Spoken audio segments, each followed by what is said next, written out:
Bonjour les belles âmes, je suis heureuse de vous retrouver pour ce nouveau temps de partage. Et dans ce troisième podcast, j'ai envie de vous parler d'émotions. Alors, ce podcast fait suite, comme souvent, à des échanges que je peux avoir avec les uns et les autres. Euh, Pourquoi il est important d'accueillir ces émotions? Eh bien parce qu'elles nous permettent de voir quels sont les besoins qui sont non comblés. Non comblés, je ne vais pas parler en termes de manque ici, mais davantage dans une observation de ce qui peut possiblement réveiller des mémoires en lien avec des blessures euh, de l'âme, donc des blessures que nous avons vécues quand nous étions enfants. Ce qui est important avec ces émotions, c'est vraiment de les accueillir comme de précieux présents, vraiment. Alors, effectivement, quand l'émotion, c'est la joie, c'est le rire, c'est tellement plus facile. Oui, mais voilà. Il y a toutes les autres fois où les émotions que l'on va vibrer vont être du côté de la colère, de la tristesse, de la peur, du dégoût aussi. Hein, ça peut arriver. Donc, quand je suis face à une émotion, qu'est-ce qui se passe? Eh bien, moi, je crois que ce qui est important, en tout cas pour l'expérimenter, encore une fois, moi, je vous partage tout modestement mes expériences, mais ce que j'ai expérimenté et qui me permet effectivement d'avancer et que ce soit de moins en moins souffrant, c'est d'accueillir l'émotion, quelle qu'elle soit, sans gêne, sans honte, sans culpabilité. J'accueille mon émotion et je la vibre pendant quelques jours, parce que l'émotion, c'est ça. C'est pendant quelques jours, on va vibrer l'intensité de l'émotion. Et pendant ces moments, en fait, ce qui est fondamental, c'est de tout se donner. C'est-à-dire que je me donne tout ce dont j'ai besoin, comme je donnerais à un enfant qui a une grosse peine de cœur, un gros chagrin. Quand un de mes enfants, ou un enfant que je connais, ou même un enfant que je ne connais pas, moi quand je vois un enfant dans la rue qui pleure à gros sanglots, je n'ai qu'une envie, c'est de le prendre dans mes bras et vraiment d'être réconfortante et de lui demander qu'est-ce qui se passe, qu'est-ce qui t'arrive, voilà, qu'est-ce que tu ressens, Donc c'est vraiment important de tout se donner. Et quand je dis tout se donner, c'est tout le prendre soin dont on sent qu'on a besoin. C'est-à-dire que je ne vais pas aller chercher se prendre soin auprès d'un autre, mais moi, je vais apprendre au fil du temps à me donner ce dont j'ai besoin. J'ai peut-être besoin de pleurer, j'ai peut-être besoin de crier, j'ai peut-être besoin de dormir, j'ai besoin de sucre, j'ai besoin de tendresse. Voilà, donc à un moment donné, c'est comment je peux m'apporter tout ça et être dans ce prendre soin de moi, être à mes côtés parce que j'ai besoin de moi. J'ai besoin de moi. Quand je dis de moi, c'est voilà, chacun de nous, hein, vous avez bien entendu. Donc c'est je vais prendre soin de moi. Pendant ces quelques jours que l'émotion vraiment va être présente, qu'elle va se dire. Et c'est OK. Et c'est OK. Après, si je suis dans la colère, au bout d'un moment, ce qu'on arrive à faire, c'est ne plus diriger notre colère contre quelqu'un, mais ça va être davantage d'aller par là, dans un bois, à la campagne, ou dans le jardin, ou voilà, dans un endroit où voilà, on va pousser un grand cri, peut-être même qu'on a besoin de taper dans quelque chose. Alors, rien de vivant, hein, s'il vous plaît, voilà. C'est rien, taper dans un sac ou dans un coussin. Vous pouvez prendre un coussin et puis taper dans le coussin, vraiment, si vous sentez que voilà, vous avez besoin d'expulser physiquement, hein, que ça a besoin de sortir comme ça. Et encore une fois, il n'y a pas de honte, il n'y a pas de gêne, il n'y a pas de culpabilité, il n'y a pas de tout ça. C'est, voilà, j'expulse ce que j'ai à expulser.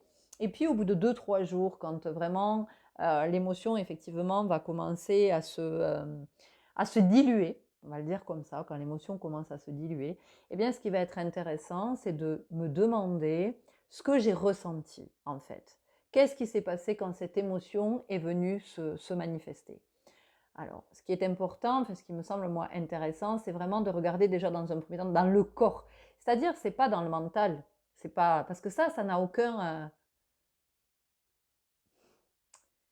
c'est pas de la matière en fait qui me permet d'avancer.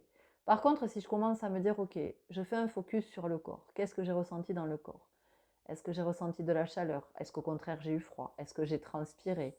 Est-ce que j'ai senti que j'avais peut-être les mêmes moites?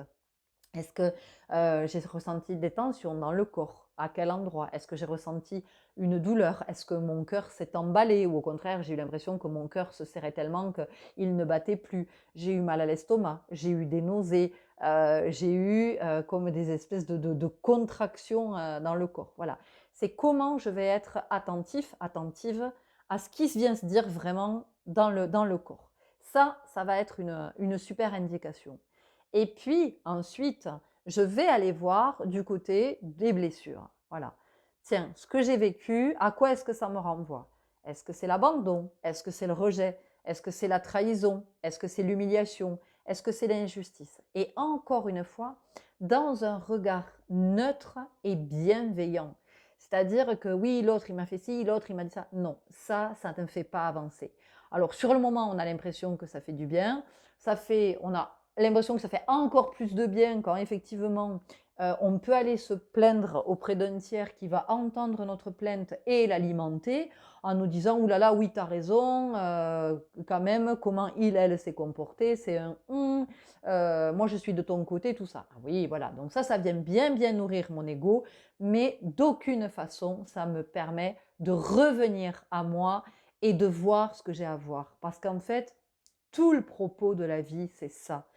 Tout me ramène à moi, mais pas à moi, égocentrique, égoïque ou mégalo. C'est tout me ramène à moi pour qu'effectivement, au fil du temps, j'apprenne à me reconnaître. C'est pas à me connaître, c'est à me reconnaître et à me reconnecter vraiment à ma vibration originelle, à mon essence amatique, j'ai envie de dire, l'essence de l'âme. Donc en fait, je vais être dans cette observation, donc tiens, de quoi c'est venu me parler? Est-ce que ça me parle d'abandon? Ok. Et d'être dans cette introspection, dans ce mouvement-là, parce que l'émotion, c'est ça. Je le dis souvent, l'émotion, c'est emotion en anglais, c'est le mouvement intérieur. Et dans ce mouvement intérieur, ça me permet effectivement de voir où j'en suis de mes blessures. Alors, vous pouvez avoir un sentiment de déception, de vous dire « Ah là là, mais ça je croyais que c'était ok, ça je croyais que c'était fait, ça je croyais que c'était réglé ». Eh bien, je crois, à moins que nous soyons dans notre dernière incarnation, je crois quand même que c'est illusoire de s'imaginer que nous allons tout régler dans cette vie. Alors peut-être sortir de cette espèce de dynamique, d'objectif, de résultat, de quelque chose qu'on voudrait atteindre, et simplement se dire, ok, je vis les expériences les unes après les autres. Ma première expérience a commencé en fait lors de ma conception. Voilà, hop, première expérience que je vais vivre. Toute ma vie, je vais vivre des expériences qui toutes vont m'amener à me reconnaître. La dernière expérience que je vivrai pendant cette incarnation terrestre, c'est mon dernier souffle. C'est quand je vais rendre l'âme. C'est le moment de la mort, donc c'est le moment où l'âme est hors du corps. Donc ces émotions, en fait, sont des précieuses alliées parce qu'elles viennent me dire où j'en suis de mon chemin.